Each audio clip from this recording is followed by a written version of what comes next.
Hi, podcast listener. Welcome to Truth About Exits, a show dedicated to pulling back the curtain to reveal what it really takes to get deals closed. You'll hear directly from founders of companies who have raised capital, sold their companies, and even those who acquire other companies for growth. I'm your host, Corin Woodmass. I'm a deal maker, advisor, and when I'm not closing deals, I love to talk to others about their deals and what it took to get them closed.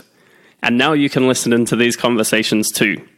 For all the show notes and more resources, go to truthaboutexits.com. This is part 2 of my conversation with Mark Sancrant on the topic of roll-ups. Now, this is a really big topic. We had to cut it into 2 parts. If you've not listened to episode 1 or part 1, I highly recommend stopping right now and going back to listen to part 1 first. If you've already listened to part 1, I hope you enjoyed part 2 of roll-ups with Mark Sancrant. So let's move into the operations and integration. So you've found the deal, you've financed it, you've passed diligence, your team has given you the green light all round, and they haven't been just success-based. So you have pretty good confidence taking over this company. What happens next? Yeah, so I would start thinking about post-close is, you don't need to start thinking about post-close on the day that you sign the letter of intent. That's probably a little premature, but definitely before you close the transaction, you need to have a good understanding of what is going to happen immediately before the transaction and immediately afterwards, right? And there's a lot that goes into that. You may be acquiring a business that has employees, so you have a whole, a lot of potential landmines with making sure that the employees are transitioned over. You may be acquiring some key accounts or clients that you want to make sure that they're on board before you close the transaction. And if they're not on board, that could, change your appetite for the business. So there's a whole host of planning and integration work that needs to happen well in advance of the actual close date. But again, I would think back to, if you already have a business, look at the different disciplines within your business, and each one of those, or a different way to look at it, think about your org chart, and each group head or department head that you have needs to have a seat at the table when it comes time to planning for the transition and the integration. So if you have an HR department, they need to be at the table talking to the employees that will be coming over. If you have a development group, for instance, they need to understand the code base of the business that you're acquiring or whatever it might be. You need to get your team involved in the process as early as possible, because at the end of the day, you might be the one technically making the acquisition, but they're the ones that are going to have to live with it. So you need them to be involved in the process and feel some ownership. And that's just going to help with the overall transition and implementation. So I would start with, again, developing that team that needs to be involved and putting together a checklist of all the different things that have to happen. And I can tell you those checklists can be very long, but planning is the key to success here. And it's a lot of hard work, but if you don't plan, then the likelihood of you having success is going to be really slim. That makes total sense. And what if there's redundancies? So what if some of the team you don't need, or they're in a different location? What happens, or what would you think about in that case? Yeah, I would think about being a good steward of the business. So when you tell the seller that you're going to be a good steward, or whatever word you want to use, it doesn't just mean, hey, we're going to take care of your clients when the business is done. It means we're going to take care of the brand that you built. We're going to take care of your clients. We're going to take care of your employees. There are always going to be situations where there's an employee or two or more that just they don't fit into the overall plan. I would try to have those conversations as early as possible with the owner. And I would also do my best to make sure that the employees that might be affected have as soft as a landing as possible. And that's not necessarily your responsibility as the buyer, but I think it goes a long way when you show that you care to the seller. And I've also seen situations where, sellers get attached to their employees. And if they find out one of their employees is going to be affected, it might cause them to say, I don't want to do the deal. So, again, having these conversations as early as possible and making sure that you're doing the right thing for your business, the right thing for their business, and at the end of the day, also the right thing and being as good of a person as you can to those people impacted. I think that's the right approach. Absolutely. And I guess this goes back to the earlier comment of not changing anything for about the first year, because you don't really know what those key employees could really be doing, or maybe even who the key employees are. It may take some time to figure out who those people are, right? That's absolutely right. Absolutely right. In some situations, it's going to be pretty apparent. We don't need two people doing accounts payable, for instance. So it might appear that there's a redundancy there, but maybe their person's more qualified, or maybe there's a different role for that person. But until you really start to understand who the people are and what their roles are, again, talking to the seller, you got to have open conversations. And yeah, you're absolutely right. You just never know. And you brought up a good point there of they might be a good fit for another role. It's so expensive to go out and find new employees. Yes. If you've got a employee base, instead of going through and firing really fast, maybe look at how else you could use that asset, because every employee is an asset, whether they're really a liability or not, you need to figure out. But for the most part, people are a big asset to the business. So interesting to think through that. So would you have any structure of, is there timelines that you would use, 30, 60, 90-day plans for taking over the business, or does it depend on the business? No, I think you always should have a 30, 60, 90-day plan. And not only kind of an internal 30, 60, 90-day plan, but also more of an external one that you share with the company that you're acquiring. And here's where I'm going with that. The one thing we haven't talked about, and now that we're kind of talking about employee or headcount kind of conversations, one of the most important things, and usually it's the thing that can kill the success of a transaction faster than anything else, is culture. So you got to think about the transition and integration from a culture standpoint, just as much as you do financial or anything else. So it's real important.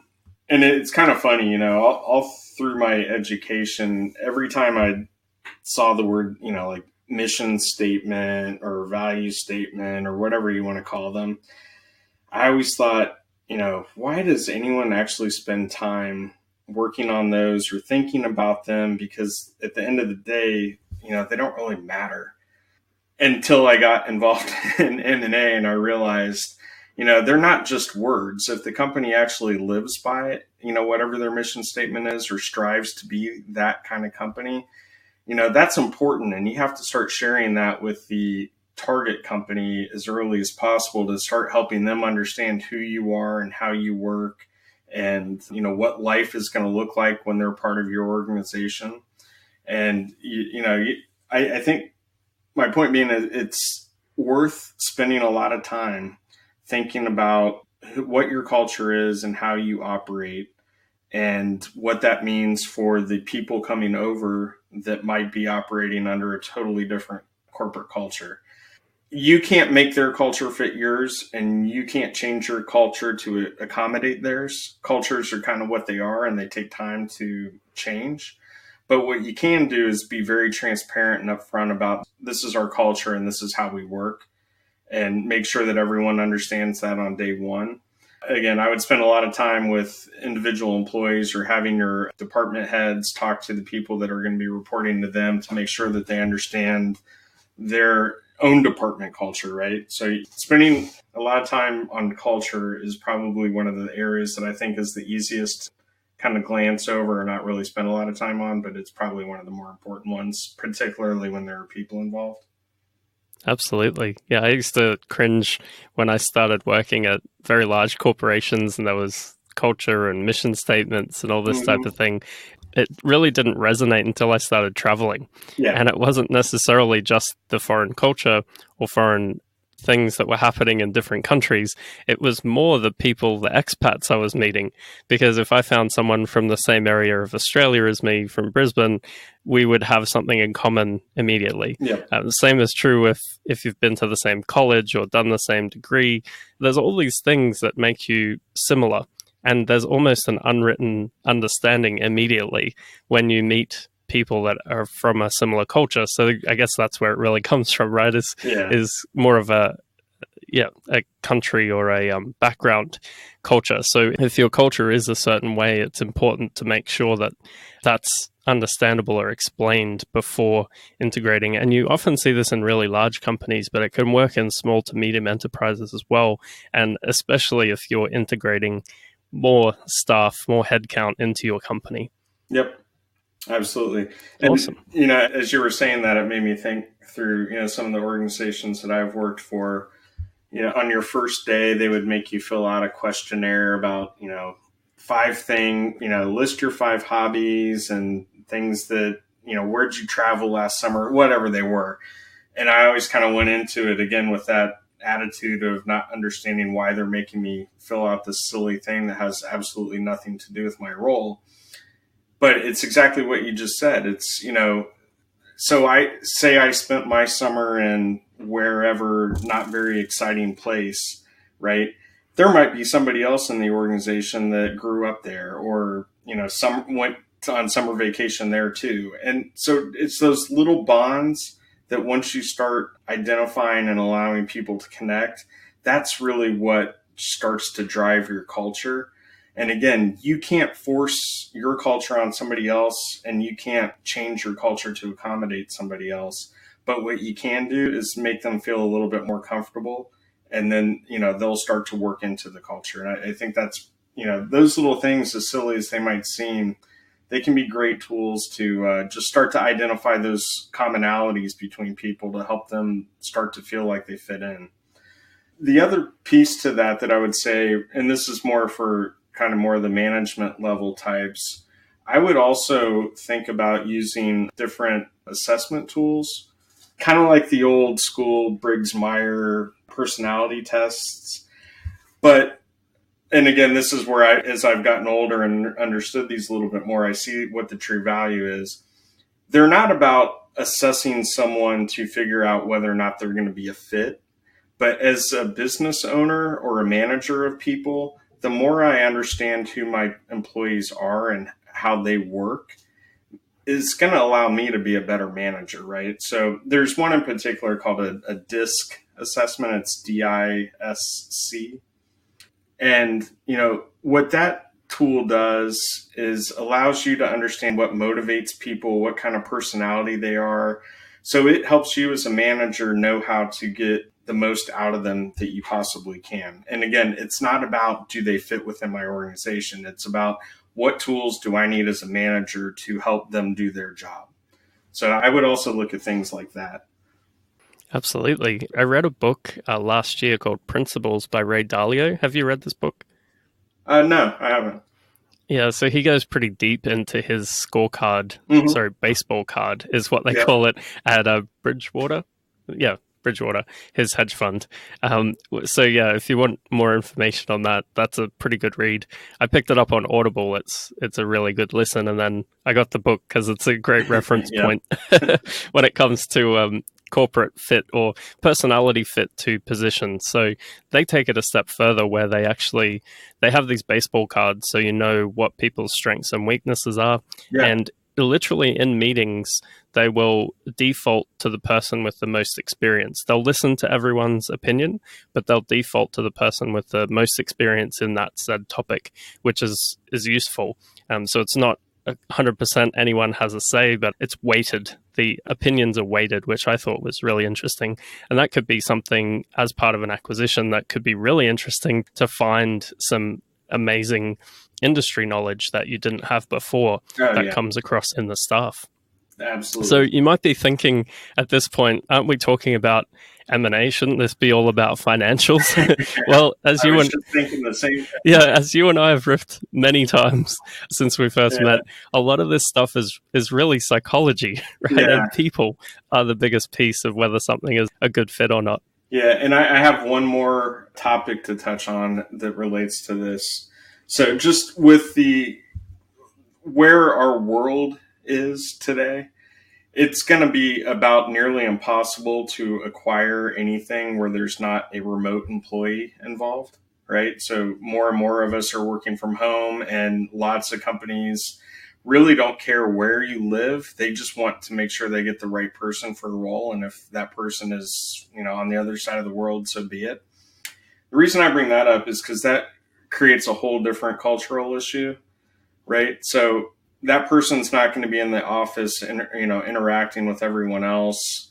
But how do you make sure that that person starts to get assimilated into the business or into the corporate culture? You need to make them feel like they're part of the team, just like everyone else. That's when, and this gets into a whole different subject, but kind of more on the operational side of how, some best practices of how to run a business. But you need to start thinking about things like all hands meetings where everyone comes together on, a set cadence, whether it's once a month or some other time frame. And you just talk about how the business is doing, or weekly meetings and one-on-one meetings.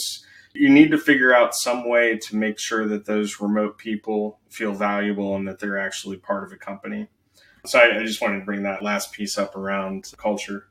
Absolutely, yeah. And if you are taking on remote employees and you've not dealt with remote people before, maybe spend some time talking to people that do run teams like that. There's all sorts of risks and opportunities that remote work brings up. It's not all perfect and it's not all horrible either. It depends on your company, but remembering that remote worker has so much less visibility into the business is probably the first step.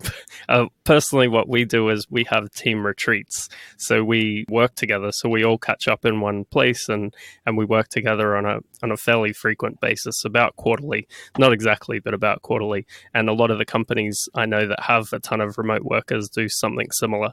So yeah, that can help. But definitely go read up on that, and you could really deep dive on that for quite some time. But that would be time well spent, I think. Yeah. Okay, well, this one, I think we will definitely split this episode in two, but we do have one more piece to talk about, is the exit. So if you do successfully do a roll-up strategy, you build everything together, you get the thing humming, you've got the culture right, the people where they need to be, and you want to go and take advantage of the multiple arbitrage that you've just created. What's next? Or is there more on the operations before we get into the actual exit side of things? I think it's time to talk about the exit. Excellent. Well, this is where everyone becomes billionaires, right? Yeah, exactly. No, it's kind of interesting because most people don't think about the exit until they're ready to exit. And this could be a whole nother hour-long conversation as well. But I think about the exit on day one. And the main reason is, you set the strategy up around why I'm going to do a roll-up or a consolidation or a buy and build, whatever it is that you want to call it. But it probably makes sense to, before you dive into that, to at least have a short conversation with yourself around, I want to create something that has value to somebody else at some point. So you need to, kind of think about how to build the business in such a way that it's going to have value to someone else, right? So I think about that process, again, on day one and all along. It's not something I just think about when we hit the artificial timeline that we set for when we're going to exit. And, part of that process goes back to relationship building. As I said before, in prior companies, I always thought about who is the most likely company that we could exit to and who is most likely going to pay us a premium price. And I started reaching out to those companies, 3 or 4 years before we were ready to sell. And my goal at that point in time wasn't to get them, ready to sell, buy us. It was really just to develop that relationship. So when it did come time for us to sell, they already knew who we were. I was on their radar screen. They knew a little bit about our business, and it just made the process a lot easier. So that's one piece that I would think about, that the exit just isn't what you do right before you sell the business. The exit at some level should be in the back of your mind the entire business building process. Absolutely. Okay, so maybe if you could you talk a little bit through your exit of iNet?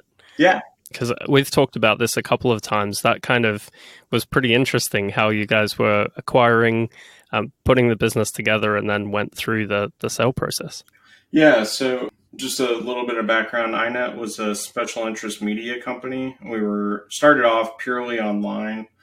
We owned a number of forums and directories, all geared towards niche technology markets like web development and web hosting. And we developed an acquisition strategy to start building onto the pieces that we had. So we moved into affiliate marketing, we moved into data centers, a couple other areas, other developer resources. And we not only used acquisitions to expand what markets we were in, but we also moved into conferences and trade shows. So we added new capabilities via acquisition as well. So we were pretty deliberate with, what things we would look to acquire. It had to be something where we either already had a core competency and knew once we made the acquisition that we would be able to positively impact that target. Or if we were acquiring a new capability, we had to feel really strong about the team that we were acquiring around that new capability. So again, we were very deliberate and with our process over a 5-year period. We acquired 9 businesses, technically probably more like 12, but a few of them were pretty small.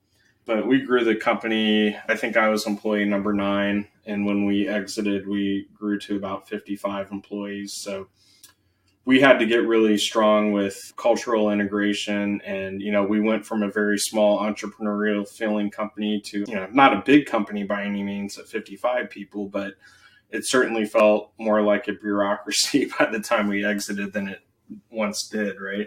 Mm. But so throughout that process, I was always thinking about the exit, and, we knew that for us to have a successful exit, we needed to hit a certain size to be of appeal to the larger buyers, more strategic buyers. And we also knew that we had to continue to keep a pretty tight focus. So, again, we were in niche technology markets. It wouldn't have made sense for us to go acquire a media property that was focused on fashion, for instance, right? Because the likely buyer of us was going to have interest in technology. They weren't going to be interested in technology and fashion.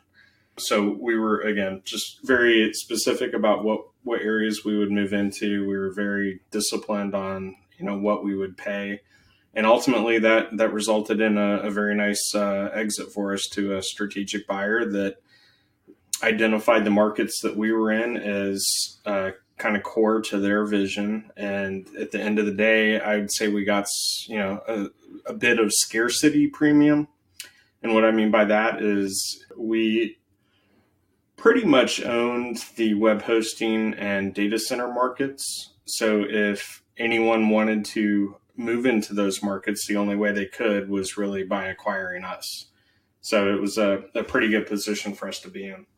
So you'd built a pretty significant moat via acquisitions and growing intentionally. Yeah. One of the most interesting pieces about this story that we've talked about before is that despite you were spending a good couple years meeting strategics in the space, you still went for a traditional sales process with an investment bank. Absolutely. And the ones that you were talking to didn't actually end up being the buyers or the acquirers at the other end. So could you talk through why the company decided to go for a sale process, what that looked like, and then a little bit about that acquisition, if you can?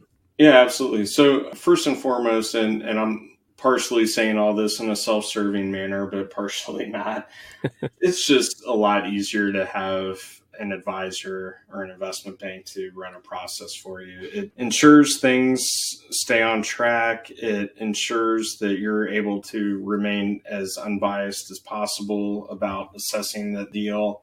It's nice to have a buffer, and it's also nice to have some mystery, I guess, to the process. And what I mean by that is, if I would have just reached out to one of the strategics that we thought was going to be the buyer and dealt directly with them, they have all the negotiating leverage, right? If they're the only ones that are at the table. When you have multiple parties at the table, it's kind of like the lending tree commercial. When banks compete, you win. Well, when you have more than one buyer at the table, the seller's going to win, right?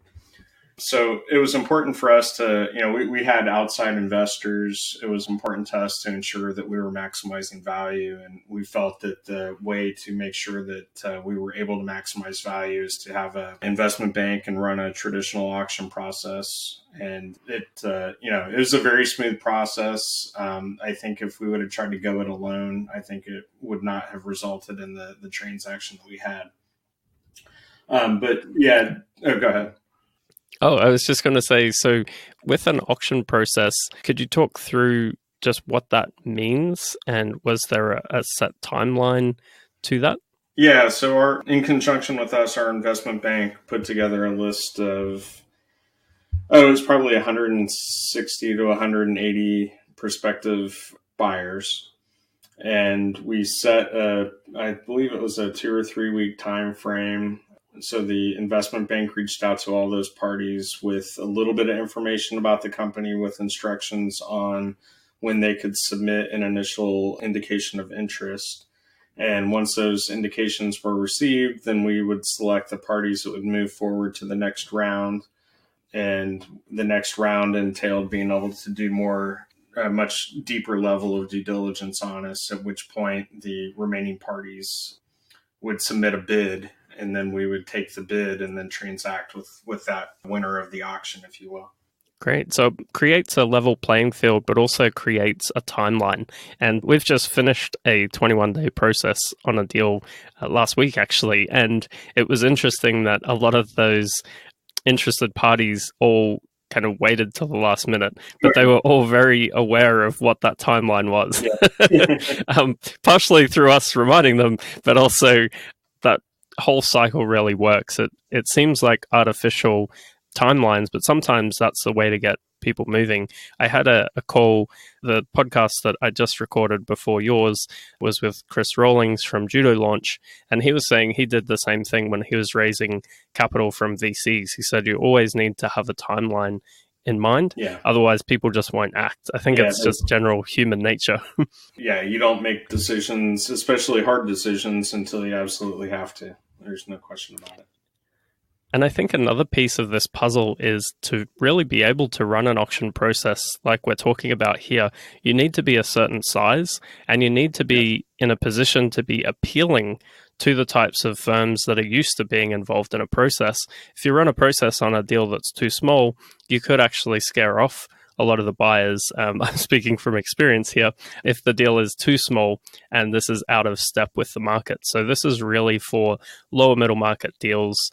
Let's say 10 to 50 million plus in revenue is really where this starts to become the norm. Yeah, and I would look at it, you're absolutely right. There's a size threshold, but I would also just look at it from, do you know who the likely buyers are? And if you can't say who the likely buyer of your business is, then you probably shouldn't be in an auction. I mean, it's pretty simple, obviously, because the investment banker, M&A advisor is going to have to reach out to parties, right? But it's a very proactive process. And if you can't develop a prospective buyer list and know that those parties, there's something about your business that they would find attractive, then it doesn't make sense to have an auction. You're absolutely right. Absolutely. So how do you think, as probably more with the advisor hat back on, how do you think about financial versus strategic? And what do those two terms mean to you? They mean less and less, it seems like, each year that goes by. So historically, it was believed that strategic buyers would pay premiums or be able to pay more than financial buyers. For the most part, that's still true. And the reason is because they already have operations. There might be some redundancies or some cost savings that the strategic buyer has that a financial buyer doesn't, which allows them to pay more and still generate a comparable IRR. But the reality is financial buyers are increasingly acting like strategic buyers. And what I mean by that is, we started this conversation off talking about roll-ups. And if you look at the playbook of a lot of PE firms, it's let's identify a platform business and then do everything we can do to support the growth of that platform, whether it's organic growth or inorganic growth via acquisitions. So while a financial buyer might not be a strategic buyer, they might be transacting with you on behalf of a portfolio company, which makes them more of a strategic buyer. That's one piece. And the second piece is the reality is private equity firms are sitting on a ton of cash that has to be deployed before the end of their limited partnership where they have to return capital to their investors. They need to deploy the cash, and if that means they have to be more competitive with their pricing, then that means they have to be more competitive. And so what you've kind of seen over the past several years is there's not a huge disparity between financial buyers and strategic buyers, but there still is a little bit of one.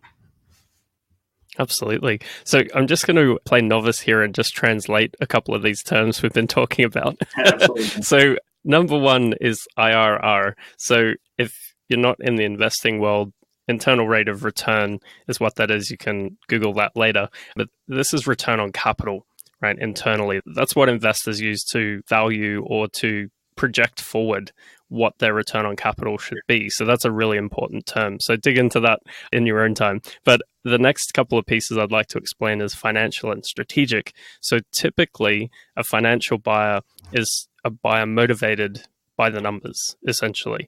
And you also mentioned platform. So I'm going to explain those two and then we'll go to strategic. So a financial buyer, for the most part, could be a private equity group, like you said, Mark, with a fund with cash to deploy in a certain period of time. Now, where the platform piece comes in, could actually take that financial buyer and make them more strategic. Now, a platform is a certain size deal that they start with. So I actually met with a private equity firm here in Austin. They started with a services company in a set niche, and that was their platform. So they found a business that was big enough with enough infrastructure that they could then go and make add-on acquisitions. They just actually closed an add-on acquisition for this company when we met up. So that was their roll-up strategy, is looking for a platform piece first. It was a vertical in the service industry, and then they could add on to that business. And then they were looking for more platform deals. So this company, being a private equity group, is both financial as an overall, so they could look at multiple different industries. But then if it is an add-on acquisition for that platform, that may actually make them more of a strategic buyer, which means they have synergies in that space. So they could bring that unfair advantage we were talking about earlier, is really what we think of when we say strategic. And both Mark and I have worked on a deal where we found a strategic that would actually pay less than financial buyers on a deal, much less. So it's not always the silver lining that you think it could be. No, and at the end of the day, everyone, I spent a lot of time talking about discipline, and even strategics have discipline, and, there's not a way to argue that. It is what it is. And also, just to close out the loop on translating some of the terms here, you mentioned portfolio company.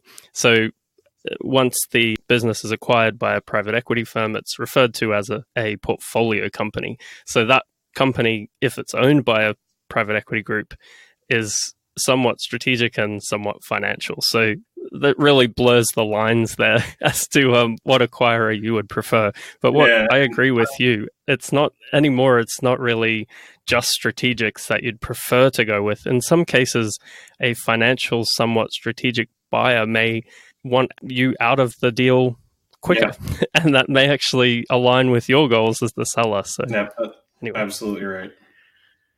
Absolutely right. Cool. Okay. And what else would you think of when it comes to exiting a business or before going to exit the business? I guess I can't say it enough, but just the planning that should go into it. And again, it's not planning 3 months in advance. It's planning when you start your business, or it's planning from the day that you acquire a business.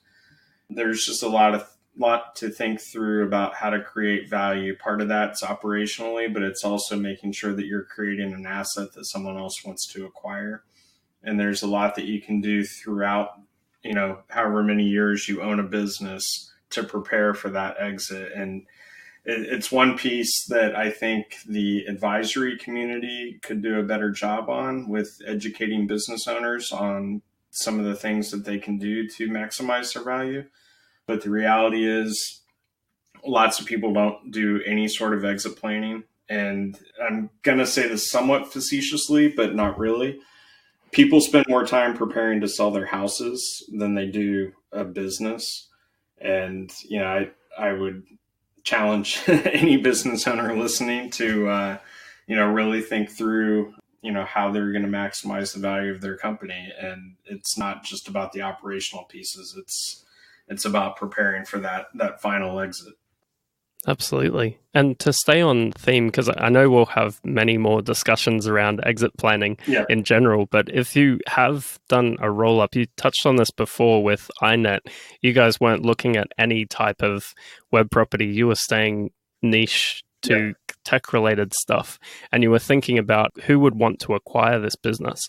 It's quite easy to think, well, it may be easier because if you're not going with a vertical approach, if you're just picking up whatever business you find and putting them together with operations, that may be easier to find because, like we mentioned before, brokers, investment bankers will have lists of businesses that they're marketing, and you could easily pick up a few of these if the numbers made sense.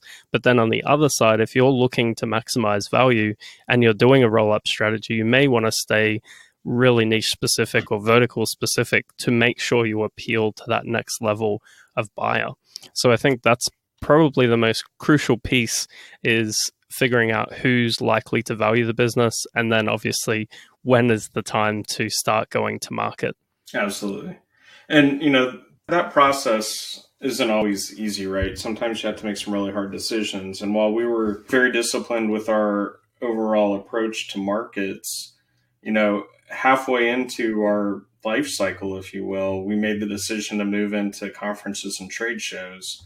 And that was a hard decision to make because we knew going into that once we added a live event, that the pure play online media companies that were out there were no longer going to have an interest in us because now we had these events.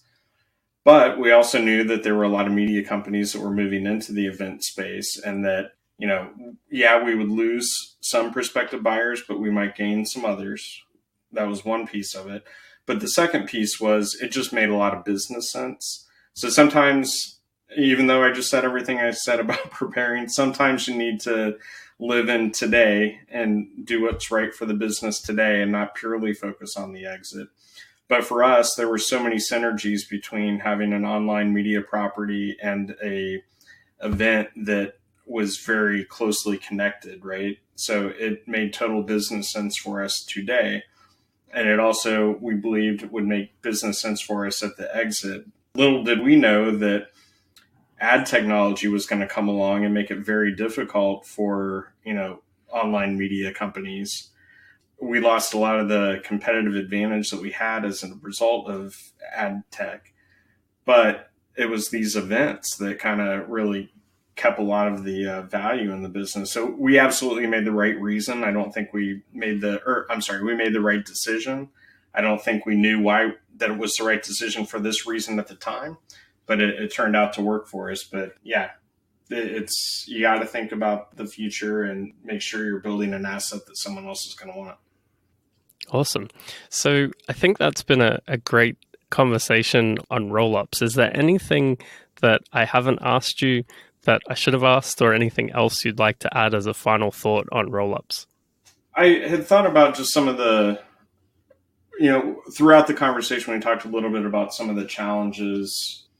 I think we covered the benefits pretty well, using acquisitions to supplement or augment organic growth. As long as there's purpose and discipline behind it, I think it makes a lot of sense. From a challenges standpoint, there are definitely a lot of challenges that we talked about. One is you're running a business already, to start undertaking acquisitions is very time consuming. So I think about the team, whether it's hiring someone internal to focus on acquisitions or looking to an advisor to help you with developing a buy side strategy. I think that's important. Making sure that you have proprietary deal flow and aren't just purely looking opportunistically. The more you look at deal flow, the more you're going to learn about what is going to be a good fit and what isn't. And then the secondary piece to that, and it might be more important though, is the more deals you do, the better you get at doing deals, and you learn very quickly about mistakes made in prior deals. And that is kind of the core to, earlier I mentioned something like 75% of all M&A fails. The companies that have success with M&A are serial acquirers. They're doing it on a fairly consistent basis. So they have a process around it. So they know exactly what to do around integration and culture and everything else we talked about. So I would think about that also. And then, we talked a lot about not being afraid to say no. You got to do the right deals for the right reasons. And otherwise, if you're doing deals just to get deals done, you're probably going to lose, and you have to be patient. Integration is a key piece to success with M&A. So, focusing on culture and staff and, selling the vision is all important. Size, we didn't get talking a whole lot about size, but I've also seen a lot of situations where companies make much larger acquisitions than maybe they should, and they, they bite off more than they could chew. So I think about that piece. And then lastly, the last guidance I would give, and we talked about this a little bit, is just making changes too fast. And again, you got to ease into it. And on day one, you just got to sit back and kind of understand what you bought before you start tinkering around with things. And once you do start tinkering around, make sure that you can kind of project what the result is going to be, and make sure that, if you turn a knob or pull a lever and things don't work out the way you thought that they were going to be, that you can quickly adjust it back to where it was. So I think from a challenges standpoint and just general advice, I think that's kind of how I'd sum up the conversation today. Awesome. Well, Mark, this has been super helpful. I've enjoyed this conversation as always. Yes. We've actually got 2 new things that we do at the end of each podcast. So number one is, do you have any books that you would recommend or other resources related to roll-ups that you would recommend people read?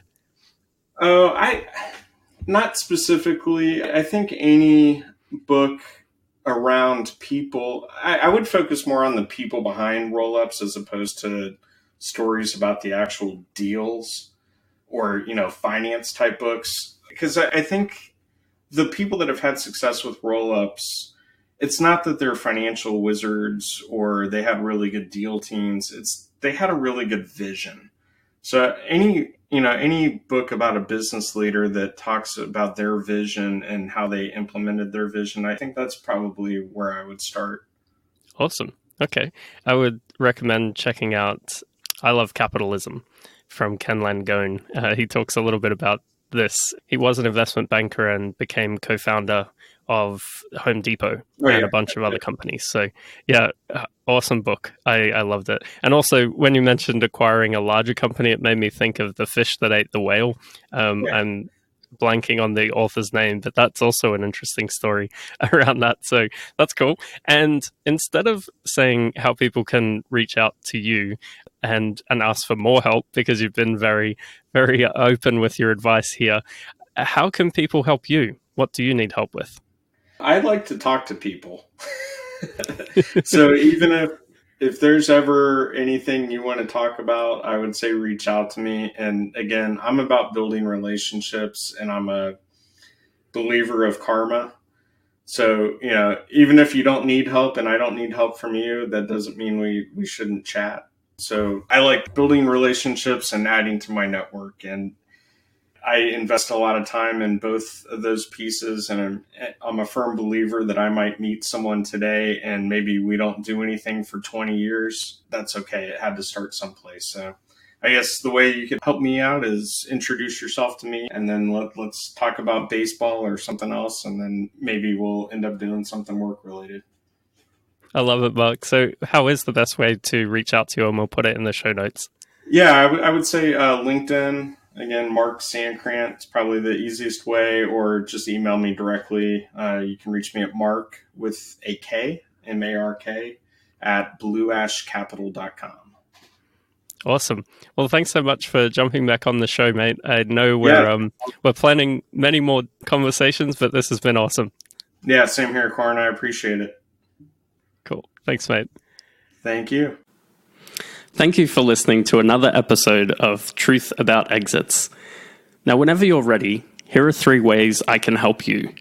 If your company is doing between 10 to 50 million plus in revenue and you want help to plan your perfect exit to achieve the highest value and best deal terms possible, or if you'd like advice on acquiring other companies to continue to grow your company, we can help.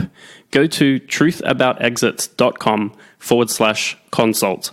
There you'll see a simple form to tell us a little bit more about you, your company, and your goals, and my team and I will take it from there. So go to truthaboutexits.com/consult. The second way I can help is become a guest on our show.